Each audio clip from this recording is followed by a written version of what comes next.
유럽 중부에서 가장 큰 나라 독일. 고전 음악에 흠뻑 젖어 있으며 고전 철학의 이성이 밝게 빛나고 있는 땅. 이곳은 제2차 산업혁명의 발원지이자 현대 대학과 과학기술의 발명이 시작된 나라다. 또한 엄청난 파괴력을 발휘한 세계대전의 발원지로 그들은 전 세계에 상처를 입혔고 동시에 자신 스스로에게도 상처를 남겼다.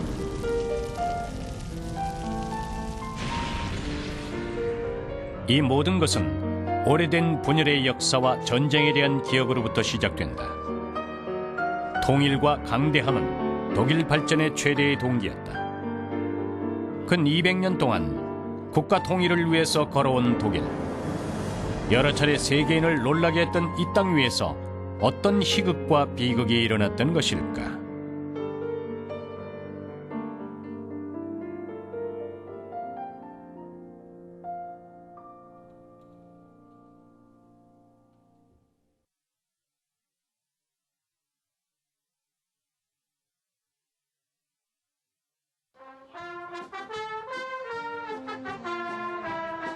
(2005년 10월 3일) 독일의 국경일인 이날 베를린 시에서는 그 어떤 경축 행사도 없었다.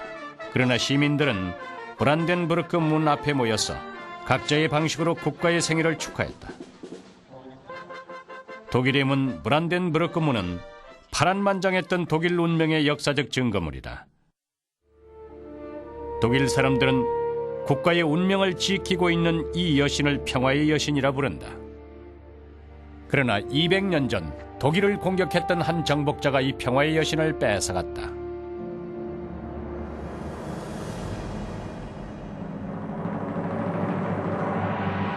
(1806년 10월 27일) 정복자의 모습으로 브란덴부르크 문에 진입한 사람은 프랑스 제국의 황제 보나파르트 나폴레옹이었다.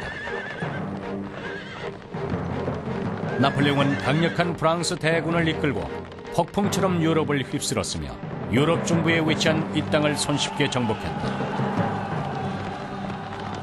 평화의 여신은 브란덴부르크 문을 떠나서 프랑스로 옮겨진다.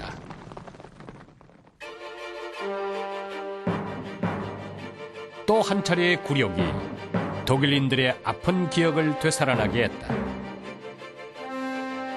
지난 100여 년 동안 이 땅은 유럽의 전쟁터였다.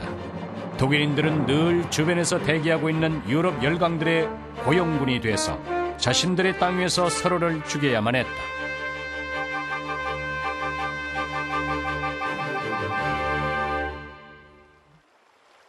(1648년) 패권 쟁탈의 30년 전쟁을 치른 뒤 유럽 각 나라들은 베스트팔렌 조약을 체결하고 독일의 분열 국면을 확장지었다. 같은 해 이 땅은 314개 크고 작은 영방 국가로 분열됐다. 그들은 신성 로마 제국이라는 이름을 갖고 있었지만 영방 국가들이 각각 정권을 장악했고 중앙 권력은 거의 존재하지 않았다.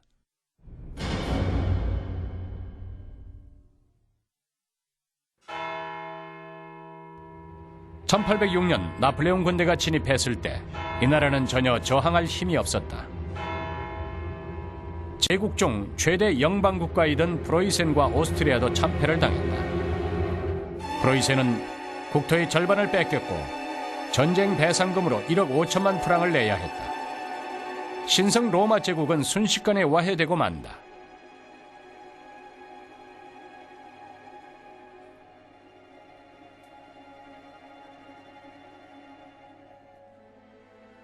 이 땅 위에 단 하나의 진정한 나라도 존재하지 않을 때 사람들은 독일의 시인 실러의 탄식을 떠올렸다. 독일은 어디 있는가? 나는 그곳을 찾을 수가 없구나. 실러의 친구 괴테는 이렇게 말했다. 우리는 독일이라고 부를 수 있는 단 한 개의 도시, 단 한 채의 땅도 없다. 만약 비인에서 묻는다면 그곳은 오스트리아이고 만약 베를린에서 묻는다면 그곳은 프로이센이다. 독일은 과연 어디에 있는가? 이 역사적인 문제에 대한 고민은 모든 독일 국민들의 마음속 깊이 새겨져 있었다.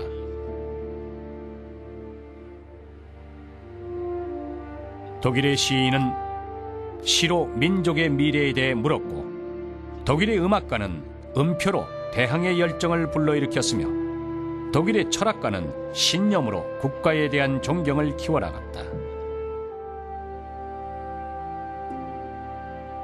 Das große Thema der deutschen Geschichte des 19. Jahrhunderts hieß Einheit und Freiheit. Deutschland war kein Nationalstaat, anders als Frankreich und England. Was die deutsche Einheitsbewegung im 19. Jahrhundert wollte, war die gleichzeitige Schaffung eines Nationalstaates und eines Verfassungsstaates. Ein Nationalstaat und ein Verfassungsstaat als Doppelprogramm der liberalen und nationalen Bewegung. 1814년 나폴레옹이 유럽의 여러 나라로 구성된 반프랑스 동맹에게 패배한 후 영국과 러시아의 주도 아래 38개 연방국가로 구성된 독일 연방이 설립된다.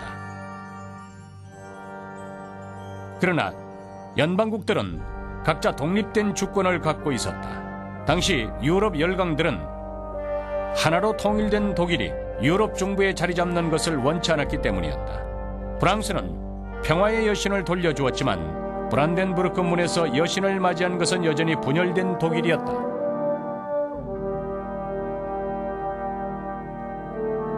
역사가 사람들의 관심을 끄는 것은 바로 역사 뒤에 숨겨진 또 다른 모습 때문일 것이다. 정복자 나폴레옹은 이 땅에 굴욕을 안겨주었지만 독일의 통일을 촉발시켰다. 그럼 100여 년 동안 이 땅에 존재해왔던 봉건 세력을 몰아냈고 프랑스 대혁명이 얻어낸 자유와 평등의 원칙을 선전했다.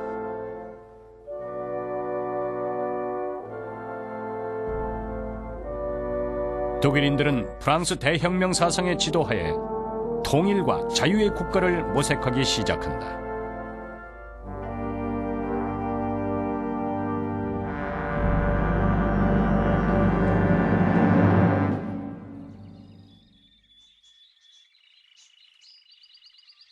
로이틀링겐은 독일 남부에 위치한 아름답고 조용한 도시다.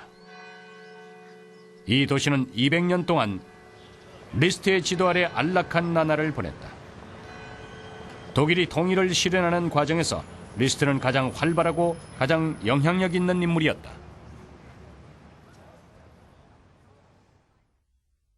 Und damit wirtschaftlich und politisch gegenüber den anderen Ländern, etwa Frankreich oder Großbritannien, im Rückstand. Und Friedrich List wollte nun erreichen, dass Deutschland eine politische Einheit werden sollte. Und diese Einheit sollte nicht auf kriegerischem Wege durch Revolutionen zustande kommen, sondern auf friedlichem Wege. Und Friedrich List war sich darüber im Klaren, dass dies nicht auf einmal zu schaffen sei, sondern in Stufen realisiert werden sollte. Das heißt, er plädierte zunächst einmal für die Wirtschaftsunion, für die wirtschaftliche Vereinigung Deutschlands. 전쟁을 통해 나라의 문제를 해결해 오던 19세기. 경제 통일을 출발점으로 정치 통일을 이루어내자는 리스트의 생각은 단연 앞서가는 것이었다.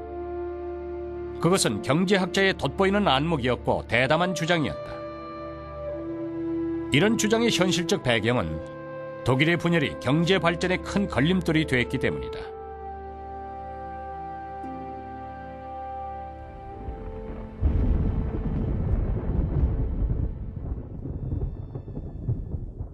함부르크의 관세박물관에는 당시 독일 여러 연방 국가의 화폐가 진열되어 있다. 이 땅에서 사용된 화폐의 종류가 6,000가지가 넘던 시절도 있었다. 연방국 간의 세관을 설립하고 막중한 관세를 물게 했다. 지금은 차로 몇 시간밖에 안 되는 거리인 베를린에서 스위스까지 19세기 초에는 무려 10여 개의 연방국을 거쳐야 했고 서류 심사와 환전을 10차례씩 해야 했으며 관세를 10번씩 지불해야 했다. 그 과정에서 지불한 관세가 운반하는 물건의 가격을 뛰어넘기도 했다.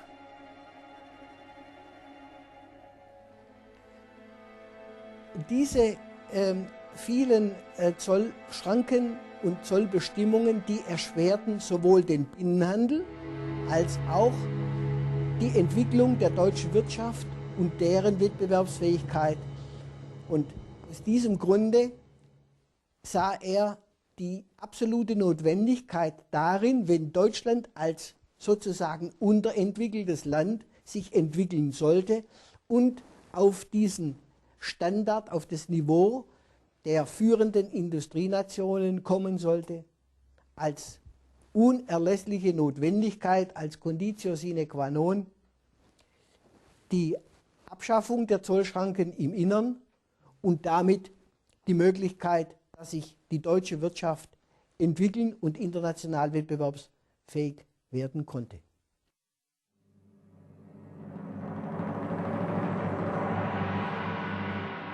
리스트는 각 연방국가의 독일 관세 동맹을 설립할 것을 주장했다. 그러나 독일의 연방국들은 그를 국경 밖으로 쫓아냈다. 연방국에서 두 번째로 컸던 오스트리아도 그를 위험한 선동자라고 불렀다. 그것은 연방국들이 가장 중요한 수입원인 관세를 폐지하는 것을 원하지 않았기 때문이었다. 리스트는 건강이 악화됐고 장기간 안정된 직업과 수입도 없었다. 주변에서 도와주는 사람마저 없었다. 그는 이런 열악한 조건에서도 발걸음을 멈추지 않았다. 10여 년 동안 리스트는 모든 연방국을 돌았고 결국 최대 독일 연방국이었던 프로이센이 리스트의 제의를 받아들인다.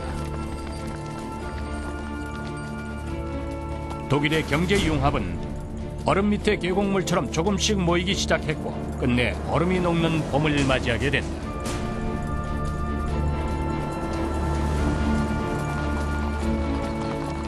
(1834년 1월 1일) 자정, 물건을 가득 실은 마차 4대가 독일의 연방국 국경을 넘어 빠른 속도로 질주했다.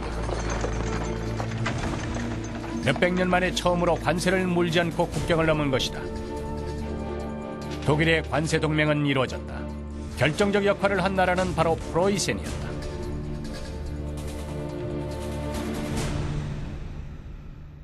建立关税同盟是生产的发展的要求，它是商品、资本、劳动力得以自由流通，从而有利于统一的民主市场的建成。从长远来看，它也是为德国的统一创造了前提。而普鲁士基苏雷利斯特的建议成了建立关系同盟的主导者，实际上也就成了未来的德国统一的领导者。历史证明了这一点。 관세 동맹은 수립됐지만 리스트는 여전히 빈곤에서 벗어나지 못했다. 1846년 아들이 병으로 세상을 떠난 후 그 충격과 가난에 시달리던 리스트는 스스로 목숨을 끊고 만다. 리스트는 아쉬움을 안고 세상을 떠났지만 역사는 독일에게 아쉬움을 남기지 않았다. 반세기가 넘는 동안의 노력, 독일의 통일이 드디어 수면 위로 떠오르기 시작한다.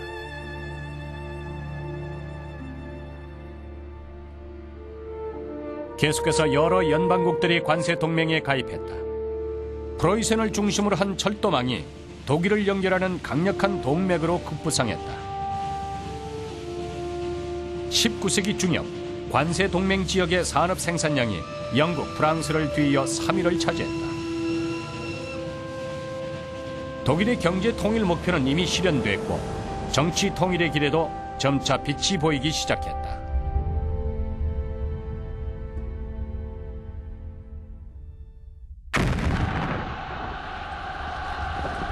(1848년) 리스트가 세상을 떠난 지 2년 만에 독일의 여러 연방국에서 3월 혁명이 일어난다. 군주 독재를 뒤엎고 입헌 군주제를 세우기 시작한 것이다. 혁명은 짧은 시간 내에 성공을 거둔다. 정치를 통해서 통일을 이루려는 것은 자산 계급이 일으킨 이 혁명의 중요한 목적이었다. 각 연방국에서는 대표를 선발해 프랑크푸르트 연방의회를 소집한다. 이들은 미합중국과 같은 자유통일국가를 위한 협상에 들어갔다.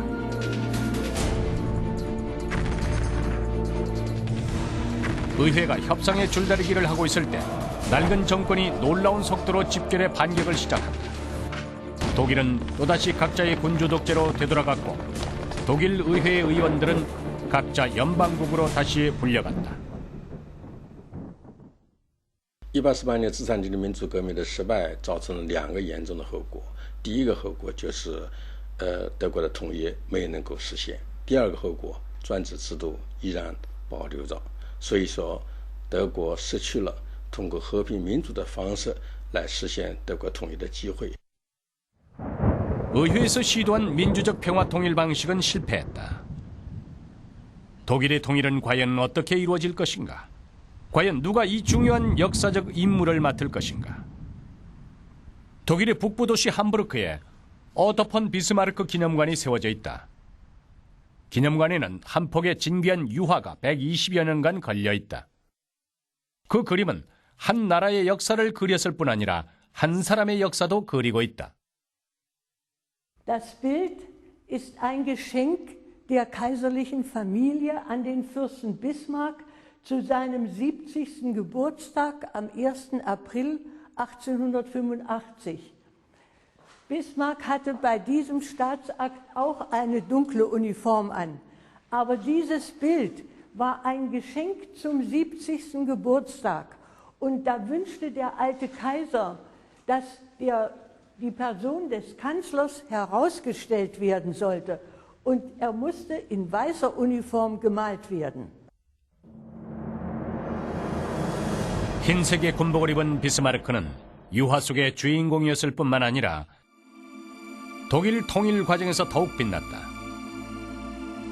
그는 새로 세워진 나라의 최고 지도자들의 좋은 본보기가 됐다.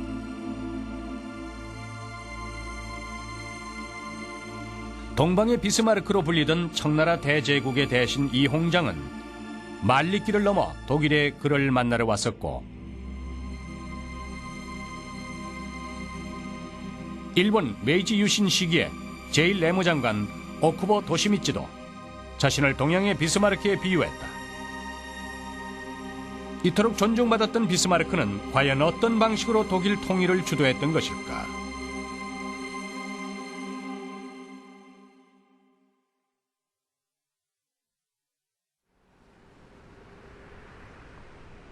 (1862년 9월 30일) 프로이센의 수상으로 임명된 비스마르크가 의회에 들어와 강경하게 연설을 했다.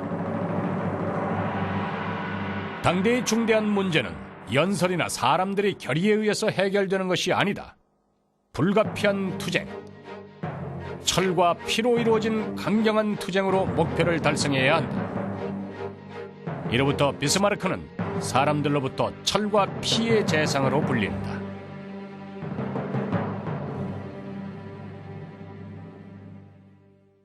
Und da hat Otto von Bismarck den Satz geprägt, dieses können wir nur tun durch eine Politik der militärischen Stärke und das heißt mit Hilfe auch der Armee und nicht einfach durch Mehrheitsbeschlüsse im Parlament. 군대를 이용하는 것은 프로이센의 오래된 전통이다.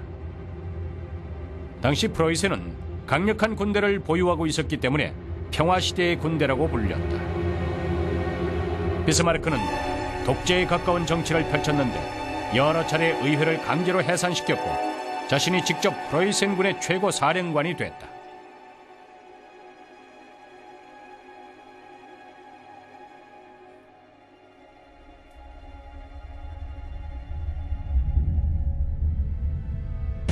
그러나 철과 피의 재상 비스마르크는 경거망동하지 않았다. 그는 새롭게 태어난 독일의 존재가 기존의 대국에 충격을 가져다 줄 것이라는 사실을 잘 알고 있었다. 유럽의 정치 구조는 시합 중인 장기판 같았다. 비스마르크는 열강들을 하나의 장기알로 보고 조심스럽게 견주어보며 그 틈 사이에서 기회를 노렸다. Bismarck war ein kluger Mann, ein Mann mit Augenmaß. Er war kein Spieler und kein Hasardeur, sondern ein Mann mit Gewissen und historischem. 역량의 평형을 요구해오던 유럽 각 나라들을 상대로 비스마르크는 뛰어난 외교 실력을 과시한다. 그는 여러 가지 방식을 통해서 영국의 간섭을 막았고 러시아 정부에 폴란드 봉기 진압을 지지함으로써 러시아의 침묵을 얻어냈다. 룩셈부르크와 벨기에 등의 영토를 넘긴다는 구두 약속으로 프랑스 정부의 중립을 유도해냈다. 비스마르크는 역사에서 불변의 원칙은 없다고 믿었다. 어떤 나라와도 동맹을 결성할 수 있고 어떤 나라도 적대국이 될 수 있다고 생각했다. Bismarck hat immer natürlich darauf gesetzt, dass Preußen ein starker Staat war. Er hat aber, und das war einfach ganz wichtig auch, immer wieder versucht, Politik als die Kunst des Machbaren zu begreifen und dementsprechend herauszufinden, wie die anderen europäischen Mächte sich gegenüber einer Einigung Preußen-Deutschlands verhalten würden. 외교적, 정치적 지혜를 마음껏 발휘한 비스마르크는 끝내 철과 피의 맹세를 실현하게 된다. 1866년 프로이센은 오스트리아로 총구를 겨냥했다. 불과 2년 전 그들은 공동의 적 덴마크를 함께 물리쳤던 사이. 이번 전쟁의 승리를 확신할 수 없었던 비스마르크는 몸에 독약을 지니고 전쟁터로 향했다. 결국 프로이센은 큰 승리를 거두고 오스트리아는 독일 연방에서 탈퇴한다. 4년 후 프로이센과 프랑스 간의 전쟁이 시작된다. 독일군은 승승장구하며 프랑스 한 교회에 이르렀다. 전쟁에서 패배한 프랑스 황제는 체포됐다. 독일 통일의 마지막 걸림돌이 제거된 것이다. 1871년 1월 18일 프랑스 파리에서는 연이어 축포가 터졌다. 20km 밖에 베르사유 궁전에는 엄숙함이 감돌았다. 프랑스 군주들의 모습을 담기 위해 설치된 거울에는 수많은 프로이센 사람들의 모습이 비춰졌다. 이날 독일 제국은 프랑스 왕궁에서 자신들의 탄생을 선포했다. 그 해가 바로 나폴레옹이 브란덴부르크 문으로 진입한 지 65년 되는 해였다. 하나의 새롭고 통일된 민족 국가가 나타났다.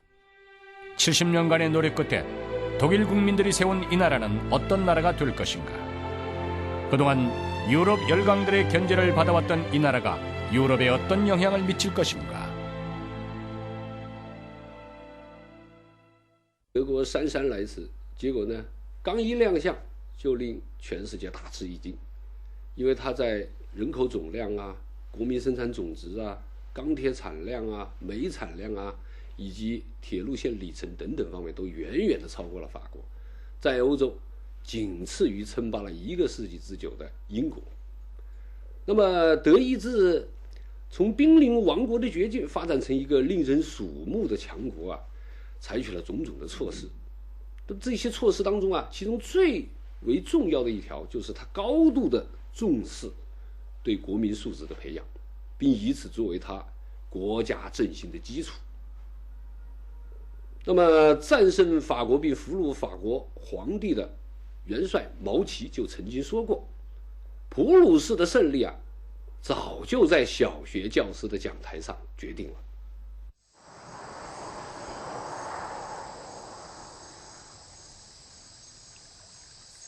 독일의 북쪽 덴마크와 인접해 있는 마을 킬. 이곳은 프로이센 왕국의 가장 변두리에 있던 가장 낙후한 시골 마을이다. 킬 초등학교 아이들은 여전히 이곳에서 글을 읽고 있다. 또한 이곳은 프로이센 시기의 모습을 가장 완벽하게 보존하고 있는 초등학교 박물관이다.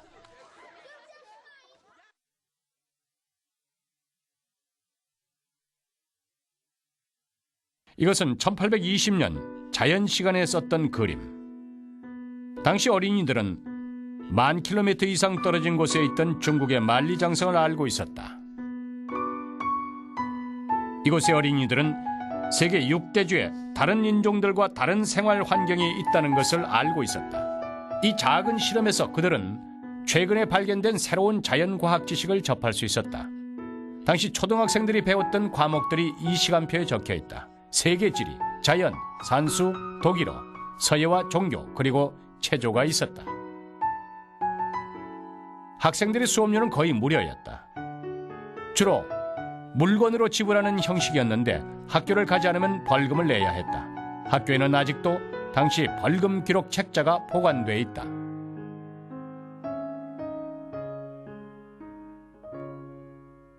Hier ist ein Verzeichnis der Kinder der Schule Bohlenbergen vom Monat Mai. Darin wird aufgeführt, welche Kinder gefehlt haben. Und das ist zum Beispiel hier Friedrich Warnken. Der Vater heißt Gerd Warnken, wohnhaft in Bohlenberge, hat im Monat Mai 13 Tage gefehlt. Für diese Fehltage muss der Vater Strafe bezahlen, nämlich 39 Groschen. 프로이센 국민들은 교육을 받는 것을 병역 의무처럼 꼭 지켜야 할 의무라고 생각했다. 국가에서도 반드시 국민들에게 교육의 기회를 제공해야 했다. 무료 교육은 19세기 중기부터 시작됐는데 독일이 통일되기 직전 정년기 아동의 입학률은 97.5%에 달했다.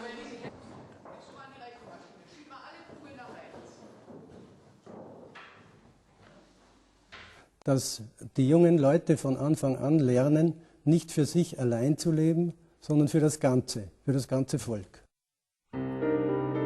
나폴레옹 군대가 침략했을 당시 프로이센 국왕 빌헬름 3세는 이미 독일의 탈출구를 제시하고 있었다. 그는 반드시 정신력으로 육체의 손실을 보완하고 가난하기에 교육을 실시해야 한다고 말했다. 한 나라가 교육을 실시해서 더 가난해지는 것을 본 적이 없고 나라가 망한 적도 없다고 강조했다.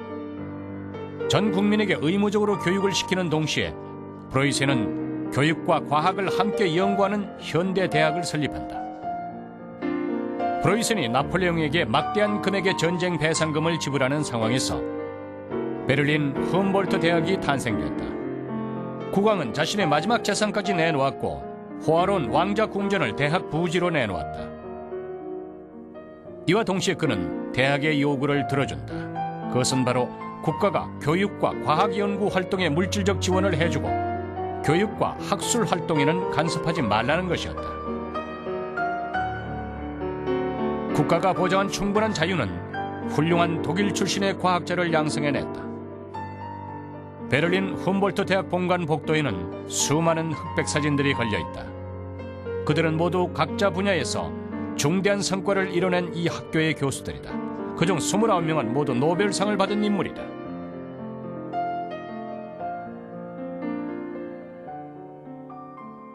Diese Wissenschaft an den deutschen Universitäten verstand sich als deutsche Wissenschaft. Das in dem Sinne, wie es der Komponist Richard Wagner einmal gesagt hat, eine Sache um ihrer selbst willen tun, also mit äußerster Hingabe an der Arbeit zu forschen, sich zu beteiligen und damit alle persönlichen Interessen zurückzustellen. Diese Form von Askese, sicherlich ein sehr protestantischer Zug, das war ein entscheidender Punkt für den Aufstieg Deutschlands zur Großmacht. In Deutschland hat die Bildung, die Erziehung, die Theorie, die Philosophie und die Wissenschaften eine besonders große Rolle gespielt. Und die moderne europäische westliche Universität ist in Deutschland entstanden. Das Vorbild für viele andere europäische Länder wurde die von Humboldt gegründete Berliner Universität. Also diese starke Betonung von Bildung, Wissenschaft und Universität unterscheidet die Modernisierung in Deutschland graduell von der Modernisierung im angloamerikanischen Bereich, aber auch von der Modernisierung in Frankreich. 산업화 과정은 영국에 뒤졌지만 독일은 자신만의 독특한 방식으로 현대화를 이뤄냈다. 전 국민 교육은 자질 높은 국민을 배양해냈고 대학은 독일의 창조와 발명을 가져다 줬다. 지식은 이 나라의 중요한 자원이 됐다. 이 자원을 바탕으로 독일은 19세기 산업혁명을 이끌었고 세계 과학기술의 선두주자로 자리 잡았다.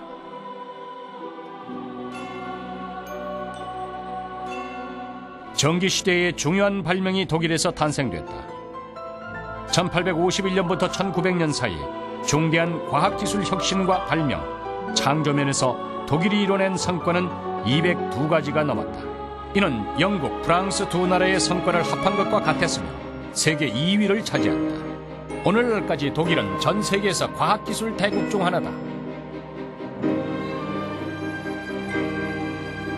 1871년 통일 후 40여 년 동안 독일의 경제는 고속으로 발전하고 독일의 석탄과 철강 생산량은 유럽에서 1위를 차지했고 화학공업 제품의 생산량은 세계 1위였으며 1910년 독일의 총 산업 생산량은 모든 유럽 국가를 초월했다. 과학과 교육을 기반으로 한 비스마르크의 정책은 뒤늦게 출발한 나라가 선진국을 따라잡을 수 있는 방법이었다. 경제 발전을 추진하는 가장 강력한 힘은 바로 나라였고 그 힘을 바탕으로 정책과 법률을 세워서 경제 발전을 이끌었던 것이다. 또한 그는 전 세계 최초의 사회복지 제도를 세운다. 이러한 조치는 영국이 창조한 자유시장 경제의 단점을 어느 정도 극복하게 했고 일부 후진국들의 발전 과정에 있어 새로운 선택의 기회를 제공했다.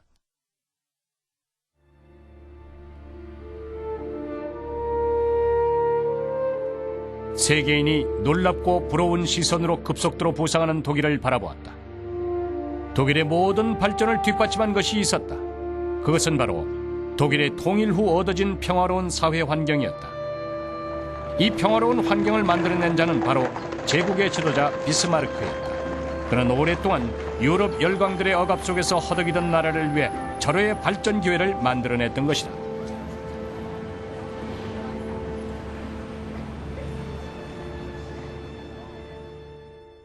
Das muss man ebenfalls anerkennen, dass Bismarck, anders als viele andere Staatsmänner in dieser Epoche, zwar glaubte, dass es notwendig ist, dass man eine starke Armee hatte, dass Bismarck aber eben nicht wollte, dass diese Armee eingesetzt wird, um den eigenen Staat zu vergrößern. Das heißt, er wollte eben Deutschland zu einem zwar starken, aber einem friedlichen Staat in der Mitte Europas machten, der dafür sorgte, dass der Friede insgesamt erhalten blieb und es eben nicht, wie in der napoleonischen Ära, zu großen Kriegen und Unruhen kam, die am Ende nur die Länder verwüsteten und die Beziehungen zwischen den Staaten in schlimmer Weise beeinträchtigten. 그러나 유럽 각국의 평형을 유지시켰던 지도자도 점차 나이가 들어갔다. 1890년 제작된 이 만화는 비스마르크가 주변의 압력으로 사퇴한 후 빌헬름 2세가 독일을 장악한 장면을 그리고 있다.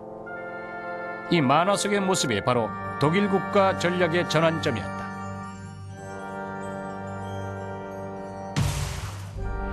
이제 막 하나로 통일된 나라, 유럽을 항상 불안하게 했던 나라. 독일에서는 이미 불안한 기운이 감돌기 시작했고 그 걱정은 드디어 현실로 다가왔다.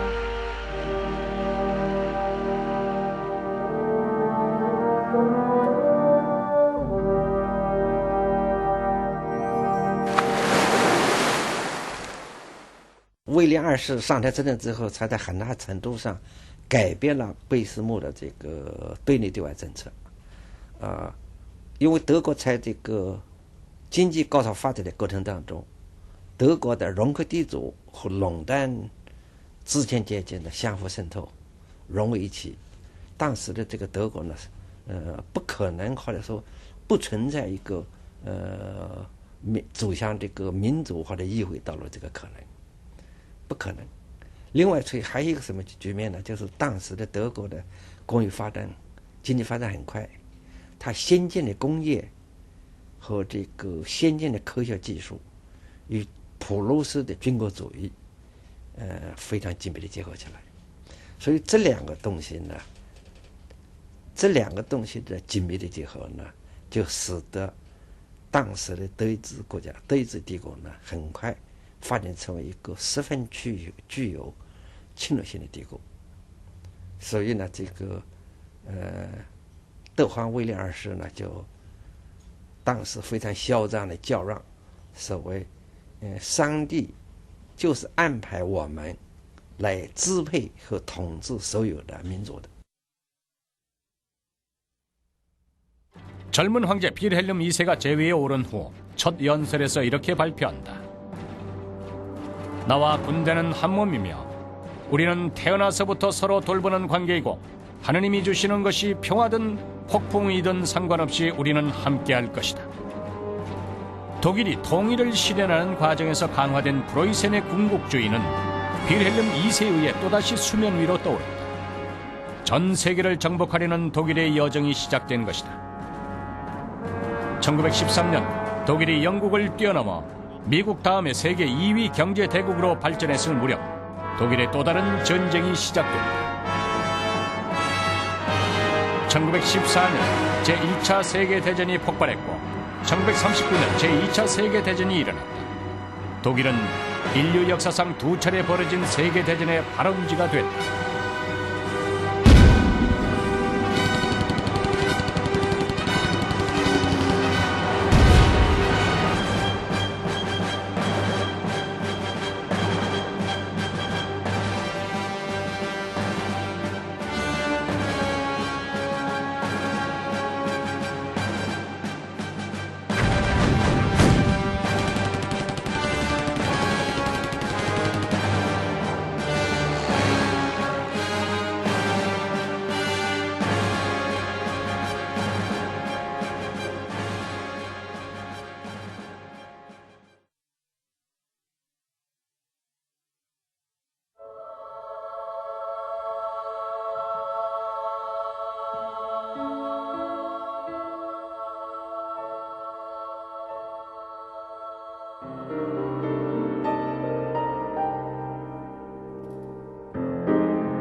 현재 베를린에서 가장 번화한 상업 중심지인 이곳에는 전쟁으로 온통 상처를 입은 낡은 성당이 그대로 보존돼 있다.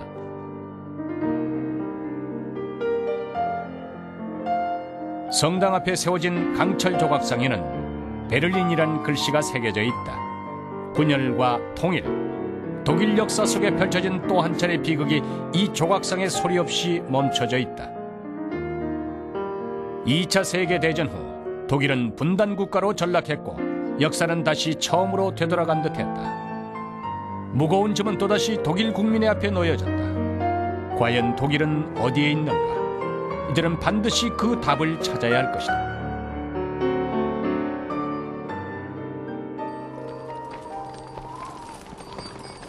독일이 일으킨 두 차례 세계대전은 인류 역사의 최악의 암흑과 최대의 아픔을 새겨놓았다.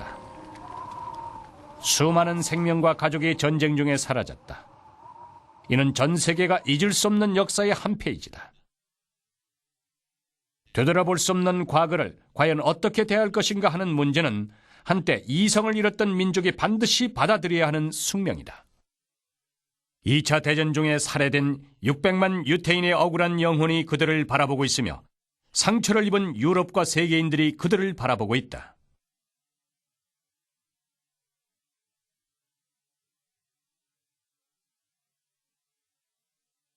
(1970년) 추운 겨울, 취임한 지 얼마 되지 않은 독일 연방의 브란트 총리는 폴란드의 바르샤바 유태인 기념비를 찾았다.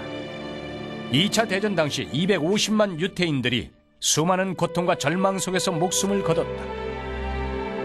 세계인들이 지켜보는 가운데 브란트 총리는 차가운 바람을 맞으며 사망자의 비석 앞으로 다가갔다. 2차 세계대전 당시 나치에 항거했던 영웅들을 위해서 무릎을 꿇었다. 그리고 세계는 놀랐다. 한 기자가 이렇게 말했다. 이렇게 할 필요가 없는 그가 반드시 이렇게 해야 할 사람들을 대신해서 무릎을 꿇었다.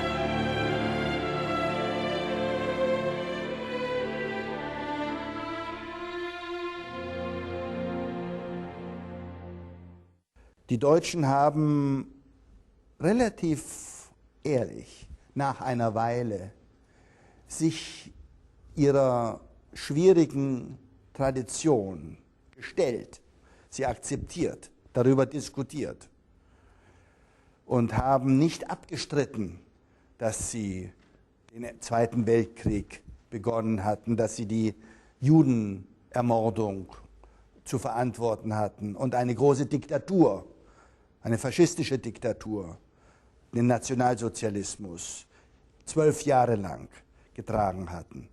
Die Ehrlichkeit der Erinnerung an die eigene Schuld wurde zu einer wichtigen Erleichterung und Bedingung des Aufstieges nachher.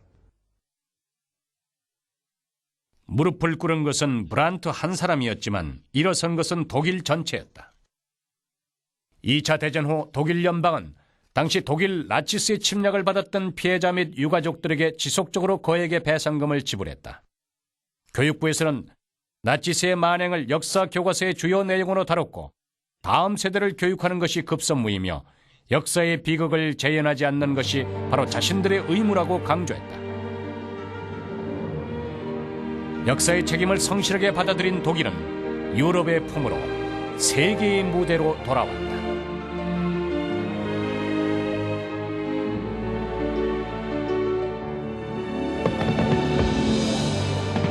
1990년 10월 3일 브란덴부르크 문의 평화 여신은 또다시 국가 운명을 세워냈다.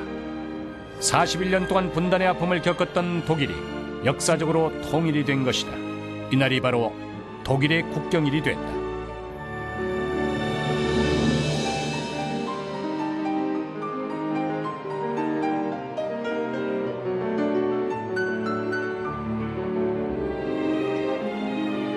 또다시 통일을 이뤄낸 독일.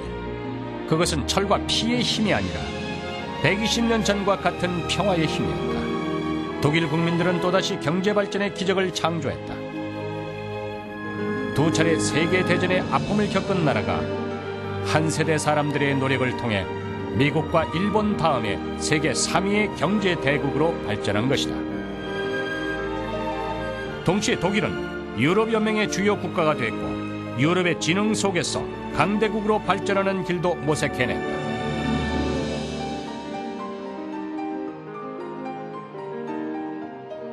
독일은 과연 어디 있을까? 2세기 동안에 끊임없이 이어진 이 질문은 드디어 그 답을 찾은 듯하다. 그 머나먼 여정에서 그들은 희노애락을 겪었고 이는 독일 전 국민의 기억이 됐다. 그리고 이들의 역사는 이미 발전한 또 발전 중인 대국들에게 주목하지 않을 수 없는 역사가 됐다.